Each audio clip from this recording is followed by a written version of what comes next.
This week on the WriterCon podcast. Well, I wouldn't be here talking to you if I had given up, because this whole business is about, unfortunately, it's fraught with rejection, and it's really easy to start second guessing yourself. So I always tell people the number one thing to do is keep writing, and the number two thing is not to give up. I really do think that people that make it in this business have a lot of resilience. Welcome to WriterCon, a gathering place for writers to share their knowledge about writing and the writing world.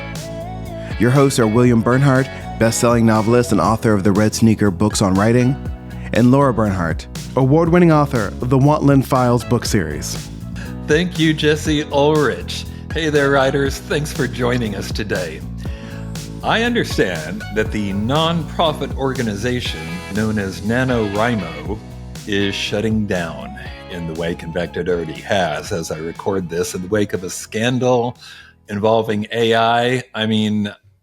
I just thought NaNoWriMo was a thing people did every November. I didn't know there was like a nonprofit organization. I guess that's okay, because now there isn't anymore. But don't let that stop you from writing, my writing friends. You don't need November, and you don't need to do it in a month, which is basically impossible. A draft in a month, maybe. A finished, polished novel, no. And I've always worried that this plan for generating a book in 30 days would or has led people to release books before they were ready. Lara, what do you think? Have you ever written a book in 30 days? No, nowhere close, nowhere close. And I never attempted to participate in NaNoWriMo because I feel very strongly that if I put limits on myself like that, it would just lead to disappointment and frustration. And I wouldn't enjoy that process. But I know people who did rely on that to help motivate them to crank out their first draft. And I feel bad for them. So hopefully they can find that motivation on their own. I do agree with you that I think it's led to the idea that a whole novel can just be knocked out in a couple of days and boom, you're ready to release. 4 days in that Bradley Cooper movie, as I recall. I can't think what that was called. Sometimes on this subject, when you're talking, people will say, well, Fitzgerald wrote The Great Gatsby in, I forget, 24 days or something like that. I'm like, yeah, but that wasn't the first draft. He'd already done, it was almost published as Tromacchio, a whole different thing. And then he rewrote that and it's short too. So, come on. Yeah. Jesse, since you don't write, I won't ask you the same question, but have you ever read a book that you felt like had been written in 30 days? Or any James Patterson novel I've read. Zero. I'm like, he can write a book in 30 days. He just assigns it to 4 of his ghostwriters. And they're also like 200 pages long. I should have known that was coming. Why did I not see that coming in advance? I don't know. Gotcha, James.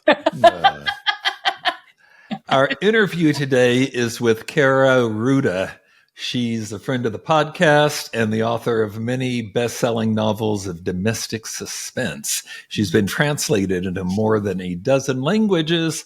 3 of her novels have been Amazon #1 editor picks, and her book, The Next Wife, that's when we had her here before. That's when I stutter. It's when I'm trying to think 2 things at once and I can't pick which one, but you didn't want to hear about that. Anyway, she was here for The Next Wife, and that won a bunch of awards, including being one of Suspense magazine's best books of the year.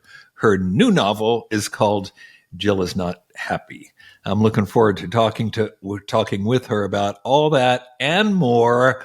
But first, the news.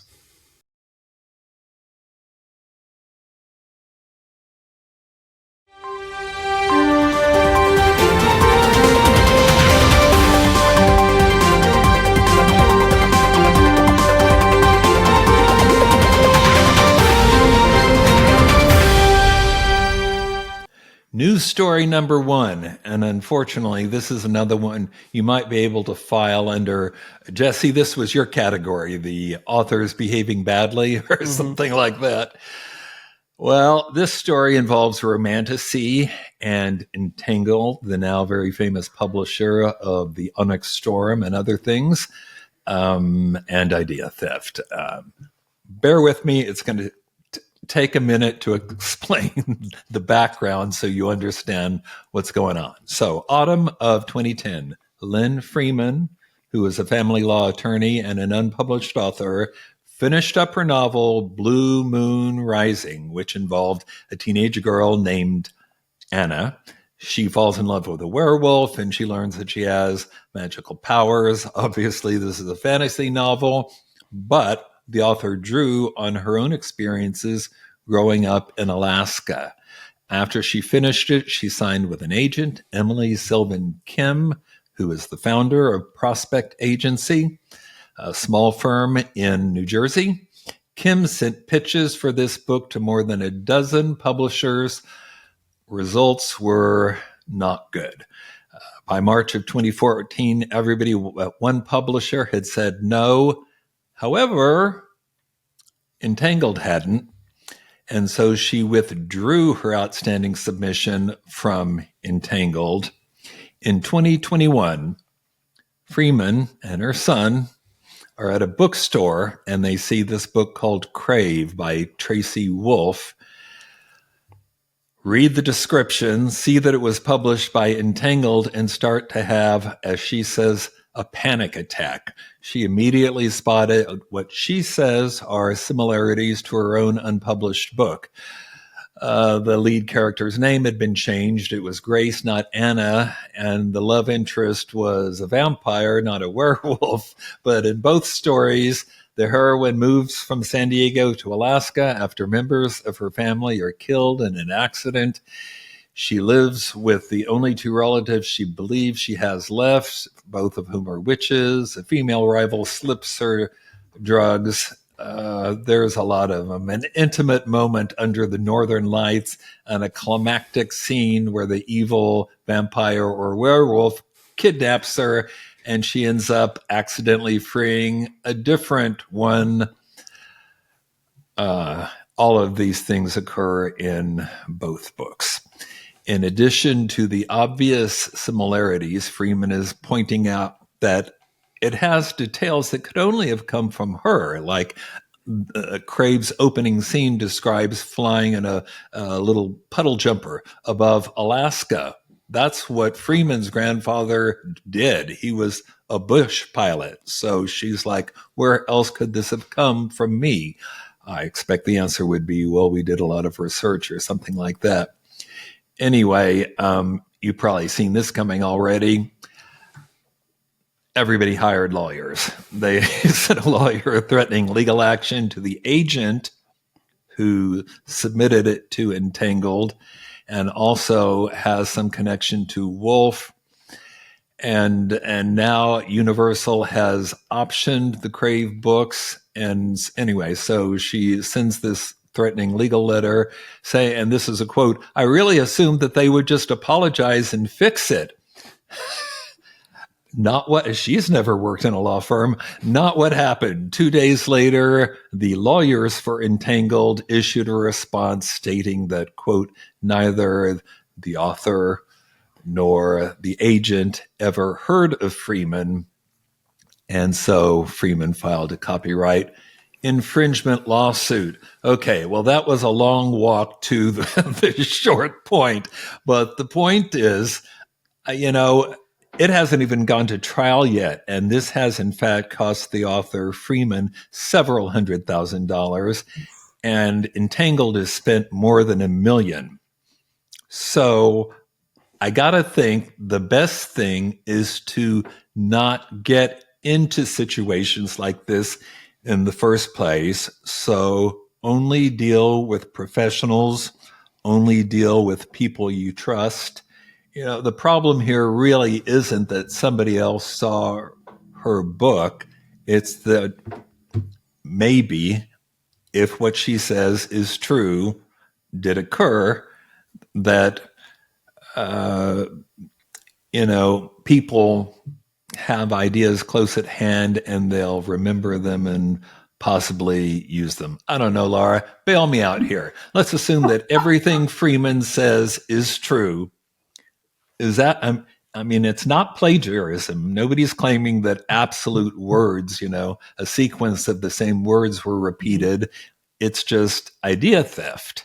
Is that a copyright infringement?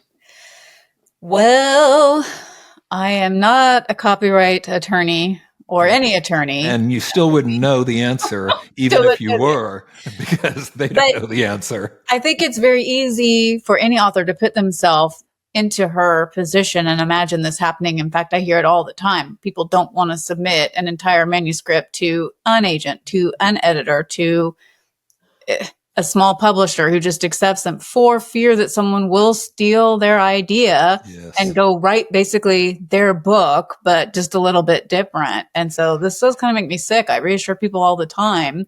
We're all professionals. We wouldn't do that. And writers wouldn't, I think. Right. That's what I backed off of before, was saying, it's not writers who are going to rip you off. It's corporations or people in other professions related to writers who may or may not be as scrupulous as they should. I think I would need to see the evidence in it, because we also have that happen where we see similarities because some of us just have kind of the same ideas. I mean, we were just interviewing an author that started talking about the setup for their series, and I thought that there's a lot of familiarity, even a character with a very, very similar name, but it obviously diverged them. They were different stories, but people have the same ideas, and I would probably need to see exactly what she says had to have come from her novel,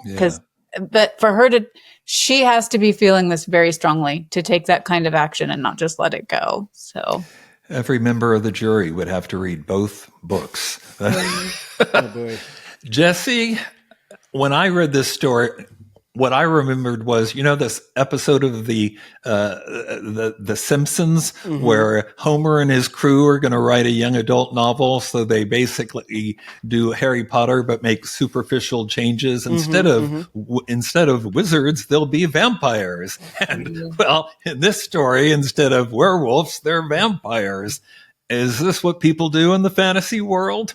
Well, so, this is one of those problems where, like, if you go under the assumption that every story has already been told, and Western fiction is sort of based off of the sort of Joseph Campbell hero model, then every story is going to have similarities to other stories. But if you wrote it first, right?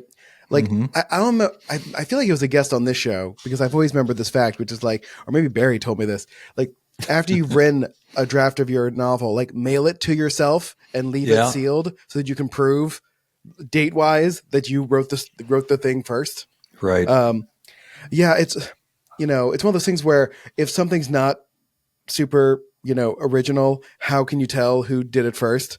It is a little fishy that, like, she got turned down a lot by publishers. One of those publishers and also happened to publish this book. This feels very much like the sort of Babylon 5, Deep Space Nine story. Well, right? It might have been a good idea, but not expressed as well. Yeah. But, they again, didn't go to WriterCon, so. Yeah. So, I mean, I feel bad for her either way, but, you gotta, that's why, there are resources to learn how to protect yourself from things like this. That's very true. All right. News story number 2. Well, we're back to AI, but I couldn't let this go. There's a new program.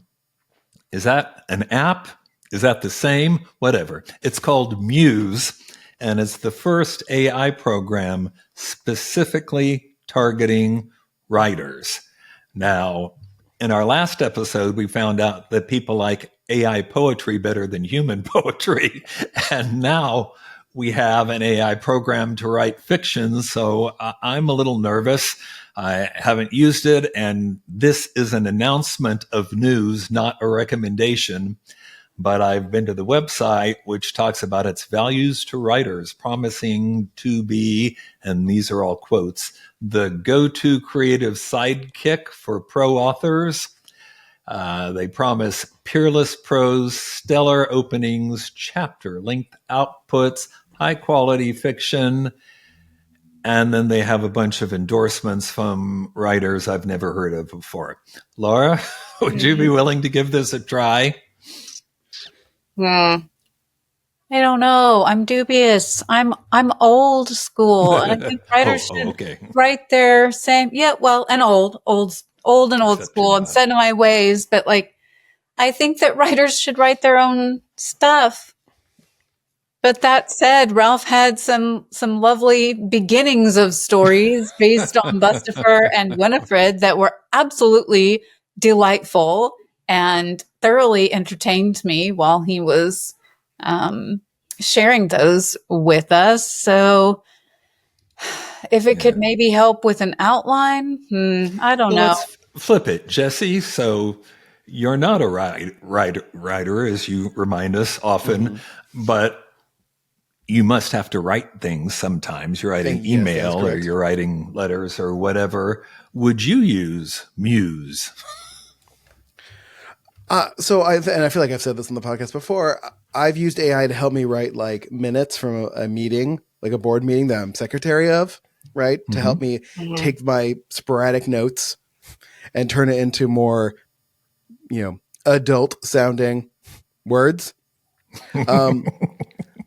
But again, why are people spending time having AI tools do the things that are creative versus helpful? Yeah. Like, we don't need this.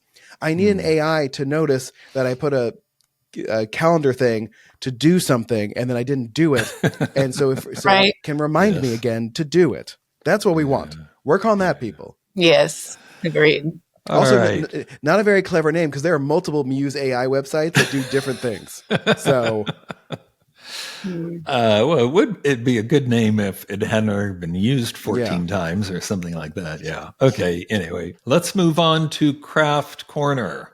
Today, we're going to have a few words from Marty Ludlum. You remember he was on the podcast a few months ago, January, I think, talking about his new mystery novel, At First I Was Afraid, which obviously has a disco theme. Anyway, he's here today to talk about how to inject mystery into any story.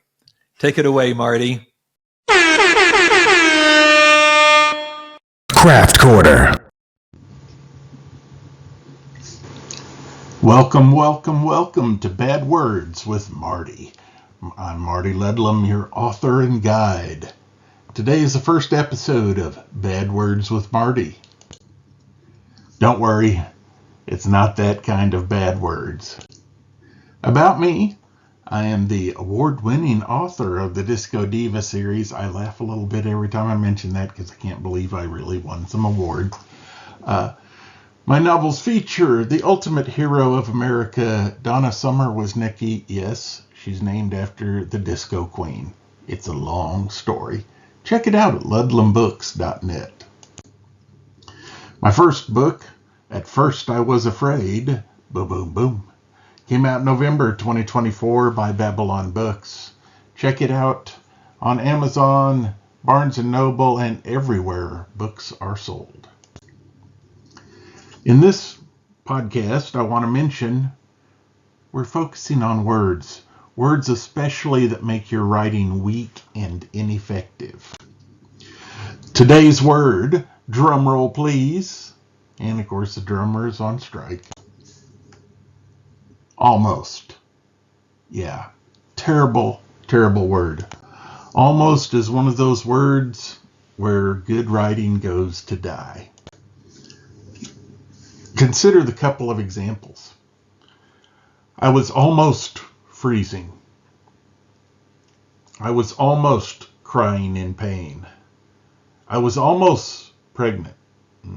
Don't get me started on the last one. All of those are actually very weak.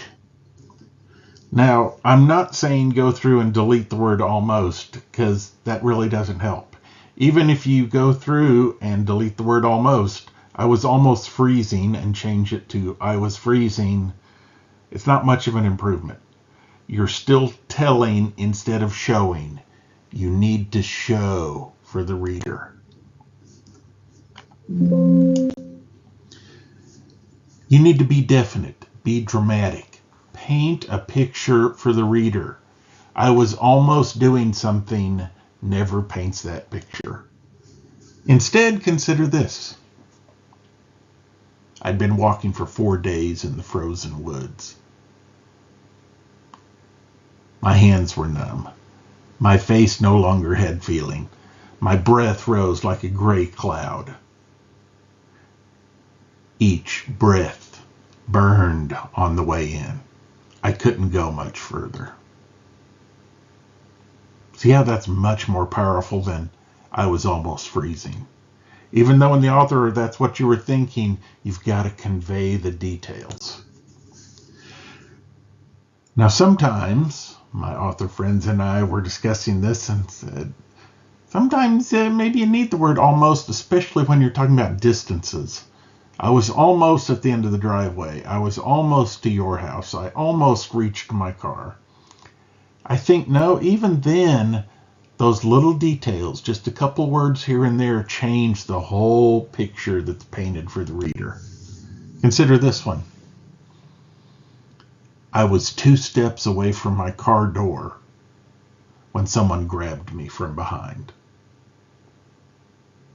Not I was almost to my car. The smallest details matter when you're painting that picture for the reader.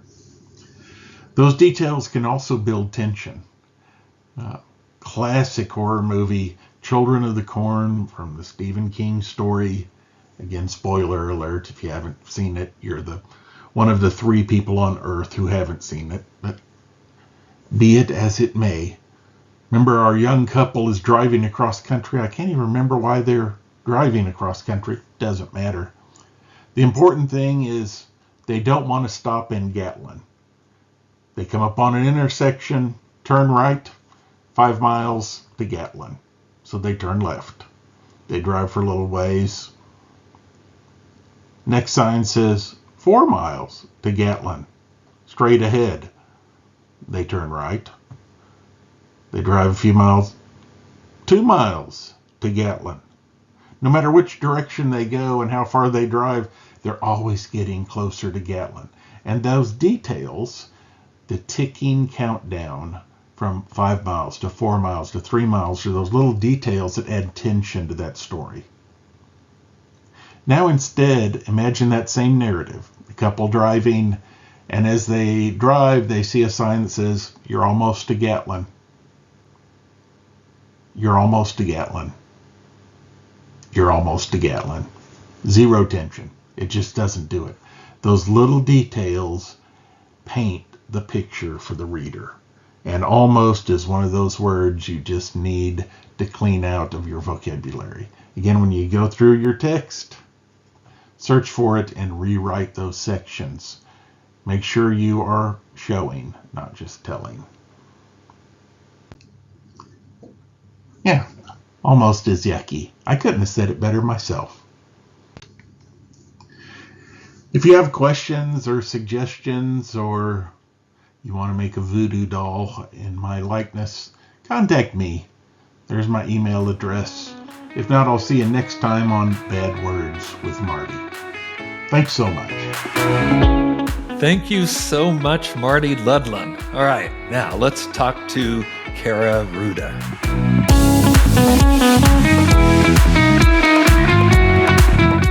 Kaira Rouda, welcome back to the podcast. Thank you, William. So happy to be here again.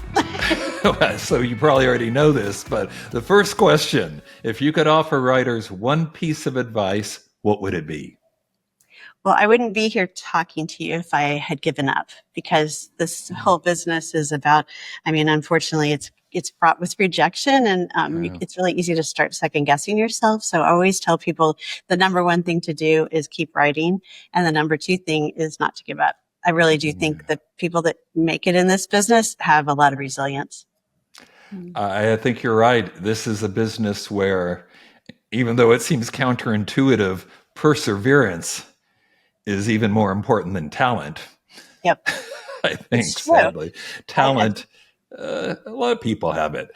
Perseverance, much smaller. And this is a tough business to break into. How long did it take you to get your first book published?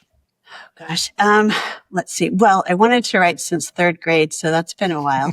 But So if you count from when you were 8, then it was a long right. time. It's been a long time. But I guess what my life was kind of funny because I always knew I wanted to be an author, but I never had the confidence to go forth and do it. So I was a journalist and a magazine editor, and then I went into the advertising agency world and copywriting, and I think I've done every type of writing you can imagine.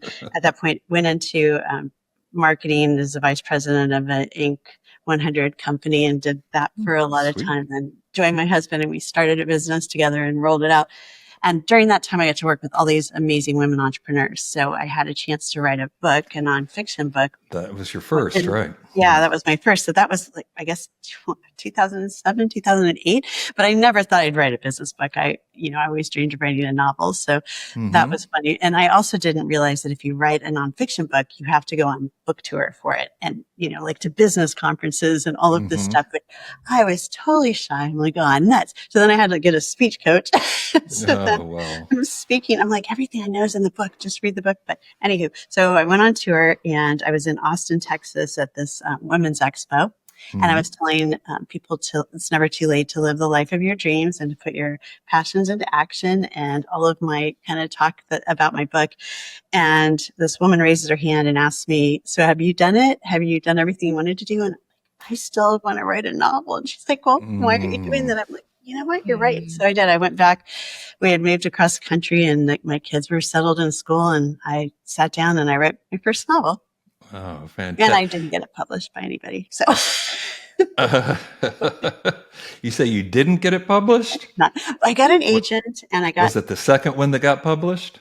No. So this one, the first one, Here Home Hope, I went with a Greenleaf Book Group, which is kind of what do they call it? Like a hybrid publisher. Yeah. And they only accept a few people, but you pay for the services too to get it published.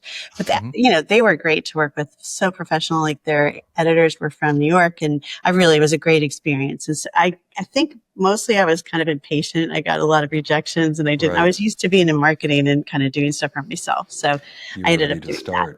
So, and then I did 2 more books self-published, and then I got my first traditional publishing break. Well, you earned it, I'd say. The hardest thing would be trying to convince, after you've published nonfiction, can you jump to fiction? Because people seem to object anytime you want to do anything different. Right. I've also heard from some people, though, that if you have published yourself, if you've indie published, that you probably have less chance of being picked up by a traditional publisher. So I find it very encouraging that you did go that route. Well, and that's what I tell everybody. I think it's bandwidth. With self-publishing, you learn so much about the marketing side of it. You learn about the packaging. Absolutely. You learn algorithms. You learn all this valuable information that, is it harder to do it that way? I think so, yes. And is it harder? The whole problem with self-publishing is the distribution and the competition now. So that's the negative side, right? But you learn so much. And actually, if you just carry on and don't give up, that whole resilience thing, self-publishing, you're learning. Every book you write, you're learning. So when you have a chance and you get your big break with a traditional publisher, those self-published titles get a huge lift. I mean, it's nice. Yeah, that would be nice. Yeah. Okay, so now you've got more than 20 books in print. Nice. And if there seems to be a unifying theme, and you already know I'm going to say there is, or I wouldn't have started this question that way, but if there is one, it might be trying to peek behind the curtain of seemingly perfect lives. Does that sound accurate? That does. That's always been my fascination. And in fact, when my first 3 novels are what they consider women's fiction. So I don't really know what that means. Women read most of the books anyway. So I think all fiction is for women, but let's just say so. And then I went 2 years into romance, which I had never had a friend that started romance. imprint, and she said, try romance. So I tried that, and I had a great 2 years there. I realized I'm not good at sex scenes, so I had to get out of that. So then I went into domestic suspense. But the thing is that unifies all of my stories is that whole notion of nobody's life is perfect. And if somebody's trying to make you think it is, then there's probably something horribly wrong going on there. So, and that kind of does work its way through everything. And especially now with domestic suspense and kind of my thrillers, there's definitely always something terrible going on. Well, another thing I really like about your books is humor, which, I've written thrillers too, and I remember being specifically told, this was back in the 90s, tone down the humor. That's not what guys want to see in a thriller. They want a big, thick, action-packed. But you're getting away with it. In fact, you've got a fairly wicked wit, I'd be willing to say. So is this risky? Is this something your publisher encourages? I've never had any pushback on my characters' dark humor. Yeah, not at all. Because I think what I like to think I use it for is I write a lot of first-person unreliable narrators. And if they're making you laugh, then they're probably distracting you from something devious they're actually doing. Yep. So if I can keep you laughing when there's something going on, then it's kind of a double whammy when you find out what's really happening. Yeah. Very cool. That's a way of planting a clue, but making it not seem like a clue. It's just a joke, right? And throwing you off. Yeah. Yeah. Well, tell us about Jill is Not Happy. You've piqued my interest. I'd like to hear more. Oh, well, thank you. Yes, Jill is Not Happy comes out June 10th, and it is, I guess they're called marital thrillers. I seem to write about husbands and wives behaving badly, and this is no exception. In this, you will meet the perfect couple, wink, Jack and Jill Tingley, and they're having a little bit of marital strife. So Jill suggests that they go on a road trip together to kind of reinvigorate their marriage and spend some quality time together. So what starts as a road trip ends up, going haywire. And because whoever argued during a road trip? That doesn't happen. Right? And they go to the Utah National Parks. I don't know if you guys have been there before, but like Zion and Bryce Canyon. Oh my gosh. I would like to go there, but I haven't been. They're beautiful. And my husband and I actually went there during the pandemic because we were, stuck at home. And so we go there and it's beautiful, but they're also like very scary places there because it's such extreme landscape. So I just kept thinking, wow, this would be a great place to kill somebody. Should I want to do that? Fictionally speaking. So that's kind of where the story is sparked. And my books, it's hard with domestic suspense, I find, to talk about them too much without giving anything away. But let's just say Jill wants them to stay together and Jack might have other plans, but that is well, that sounds like maybe the real life inspiration for your plot. Did you have real life inspirations for your characters as well?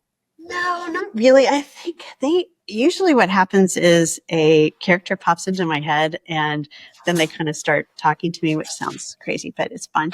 And so Jill kind of popped into my head and I'm not sure where she came from, but I mean, there's inspiration all around for couples who are seemingly happy and they aren't. And in this case, Jill just wants what she's always wanted, which is Jack. And, to her, it's pretty simple. It's, we are the perfect couple. You and I belong together. And I'm going to do everything possible to keep us together, even if Jack doesn't necessarily want that. Okay. And this, it sounds like, is particularly full of like really shocking plot twists. And I'm going to ask you a question that I get asked and I hate, but I'm going to ask it anyway. How do you come up with this? Like how do you plot that out? Yeah, I'm a pantser actually. So I don't really plot. So that's why when I say my characters take over, they actually really do take over while I'm writing. So Jill scared me a lot too. Like Jill, I'm like, Jill, what are you doing? So like she would surprise me. And, she's definitely one of my more crafty, a little bit darker characters, I have to say. But it is kind of fun in the way that I write because I don't actually know what she's going to do next. So I'll be up here in my office and any of my characters can do this to me. I've had it happen before and they just scare me and I have to close my computer and then go running downstairs, get away from them for a while. Really? Yeah, Wow, yeah. that is a very visceral response. It is. I job. know. Fun. Yeah. And they're actually in my head, so they're following me downstairs. But Of course. I picture them staying inside the computer. Wow. Okay, I know some of your books of the past have been optioned for film. What about Jill? You think she's got movie potential? I like to think all of my books have the Hollywood sparkle potential, but as you know, that's a whole different industry that's just, it's kind of, I don't know what happens behind the Hollywood curtains, but if someone like peeks out and says, "Oh, that your book would be good," that'd be awesome. Yeah, you go along with that. Yeah, exactly. Yeah, I do have Beneath the Surface has been optioned, which is great, and it's this amazing up and coming director who I love talking to occasionally, and they have a really great script that they are happy with. So that's kind of moving along, but hopefully that will. Fingers crossed. I hope that happens for you. Yeah, thank You you. also founded the Killer Author Club. I'm not sure. Well, you explain. What is it? Yes. Yeah. So the Killer Author Club was created. So I'm sitting here in my office and I have my second pandemic book coming out, and it was ironically called Somebody's Home. And we're all trapped in our houses. And I was trying to figure out, how do I even get the word out? Because you weren't going anywhere. You were just in your house. And so I thought maybe it would be fun to do a show about killing of the fictional kind from the perspective of thriller writers and suspense writers. And so I called up two of my friends, Heather Gudenkoff and Kimberly Bell, who also had books coming out about the same time. And they're like, sure, let's do it. So it was kind of a whim. And we started out like the three of us talking about killing of the fictional kind. And then we started inviting guests. And almost 3 years later, we've had, tons of episodes. We do it every other Tuesday, and it's been really fun. Not only have we gotten to speak to all of our favorite authors, we've also just become really close friends. So it was really fun to have them, especially during the pandemic when we couldn't go anywhere. Well, it's funny. I went to the website for Killer Author Club today, and you had just posted an episode with Emily Carpenter, who was on our podcast episode before last. Okay, yeah. She's Gothic coming on Town, tomorrow right? night. Yeah. Yeah. Gothic Town. Yeah, actually, I have that book right around here someplace. Yeah, it's a scary book, huh? Yeah. Okay, I don't want to embarrass you, but you have been very active in community affairs and civil service. I read you created the first walk-in emergency shelter for homeless families in Central Ohio, right? Amazing. Yeah, way back in the day, yeah. Well, I was going to ask, how do you find the time and, how do you pick a project? I think, what I've always found, and I read about this in my first book, Really You Incorporated, is that the more you give, you get so much more back. And it sounds like such a cliche, but I find that once people get involved in their community, they just get so much more back. So you're donating your time or your money or whatever you're donating, but then in return, it's just, without even, it's not even comparable, I guess, what you get back. And lately I was on the California Volunteer Commission, and our entire mission is to get everybody in California to just volunteer in their community at least 1 hour a week, which seems like nationally, if we were all doing that, everybody would get a lot closer again, Yes. Yeah. So anyway, I encourage everybody to do it because you have a passion and you can tap into it and you can help other people while you're doing it. That sounds amazing. Well, speaking of approaching projects, you've mentioned that you're a pantser. You've already touched on that. How do you approach a new book project? How do you get started on that? Do you really just open up a Word document and start typing? Do you have an outline, notes, anything? Nope. I mean, my favorite way of writing, and as you guys know, every book's different. So they're all somebody's more cranky than another book, and another character's just ready to talk right away. But my favorite way to write is just opening up a Word doc and starting. And just going. That's amazing. I have so many people tell me that when they do that, hang on, so sorry. Let's hit pause. Yep. He was getting louder and louder. Yep. Hang on. Let me get rid of Any it. possibility of a shelter for elderly beagles or Kaira? You know what? I'm surprised. We have two dogs too. I'm surprised nobody barked in response. They must be on a walk. He was barking. That's why she brought him into the room with her, so he stopped sitting at the door and whining. Even though we're both in the same house, Jesse makes us sit in separate rooms to keep the sound distinct. Yeah, that I makes think sense. our son Alan is now Tis a rest. corralling the dog. On dog duty. I texted him. I was like, "Come and get him quick," but it wasn't quite quick enough. Sorry. I don't even remember what we were saying. Is there a way to get back into that? Yes, I think Just so. re-ask the question if that works. Okay. So you've already touched on the fact that you are a pantser, not a planner. So how do you approach a new project? Do you keep an outline or some notes, or do you really just open up a Word document and start typing? Yeah, that's my favorite way to write, is just opening up a Word document Really? and typing. Yeah, it's Okay.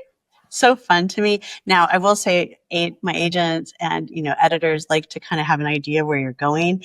And earlier, I'd say, like 5 years ago, I would write the book and then write an outline and then submit the outline. This is not a good way to write a book, because let's just say they have changes and then you're like, oh, nuts, because you've written a whole book. So I've been trying to be a little more collaborative, but I find that if I talk about my stories too much before I write them, then my characters flatten out. All of a sudden, they're just like, Interesting. bored. So I try, my favorite way to do it is just secretly start writing and have a novel appear and then tell people about it. Well, I love that for you. I get so many questions when we speak at conferences or I have a session, and people will tell me that they open up their document and they just stare at it and they can't get started. I'm like, that's not your process then, but it's your process. So that's cool. Yeah, it is. Knock wood that it stays that way, but that's my favorite way to write, definitely. And what does a typical writing day look like for you? Yeah, I have found that I'm an early afternoon to evening writer, which I think is a little unusual. I kind of do the book marketing stuff in the morning and maybe play pickleball, although now that I've sprained my ankle, not so much. But yeah, well, not for a minute, but I kind of like to do the exercise part and get my day started that way. And then if I can sit down up here by 1:00 and just write until my husband is like, aren't you hungry yet? It's dinner. That kind of that window time, 5 hours or so is really fun. Nice. I like that. What are some things that you have learned so far in your writing journey? Because you've had quite a journey. You got an indie start. You've got over 20 books. What are some very helpful things you might be able to share with our listeners? I do believe, number one, it's the not giving up part, because if it is your dream to do this, then the only way it's not going to happen is if you give up, right? That's just the bottom line. So, and as I said, there's many ways you can do it nowadays. So you could, you can publish, you can hybrid or whatever it's called. And there's just a lot of different options, but that's helpful. I think going to conferences and continuing to learn is really important. I'm going back and getting my MFA, which is funny because I've always wanted to do that. And so I was at a book event, and this other author, Todd Goldberg, they happened to double book us. Both of us were there. And he writes crime too, but more the hard scrabble detective. And he's talking about his book, and then it was my turn to talk about mine. And he's like, and I'm also the director of the low residency MFA program at UC Riverside. I'm like, get out. That's what I've always wanted to do. I didn't even know there was one close enough for me to drive to it. So anyway, so I'm a student now, and I do think learning and meeting with people, or getting together with people who also have the same passion is really helpful. Yeah, me too. All right, 20 plus books and a school career and a bunch of other projects as well. What's next for you? What's next? Well, my Jill Is Not Happy comes out in June, and then my next book is called We Were Never Friends, and that comes out in February. So I'm excited about that one too. You need to get you back then. Yes. Same publishing house? No, this one's with Source Books. Oh, well, nice. Have your publicist Familiarity send with us them. whatever so we'll know. Okay, yeah, I will. Yeah, I'd love to talk to you again. This has been a lot of fun. Kara, thanks so much for being on the podcast. Thank you. Thanks for having me. Okay, bye now.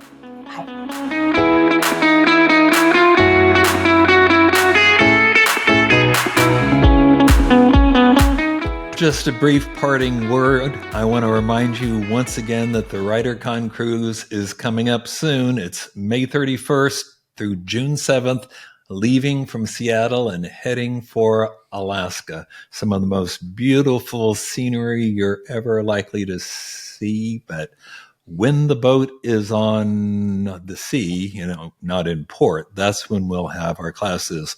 Over 20 hours of writing instruction, different people, agent on board, ready and willing to meet with you. And we hope you'll join us. But we'll also have the writing retreat in July at Canebrake, which is on land. And we'll have small groups focusing on whatever your work in progress might be. All right? All right. Until next time, keep writing. And remember, you cannot fail if you refuse to quit. See you next time.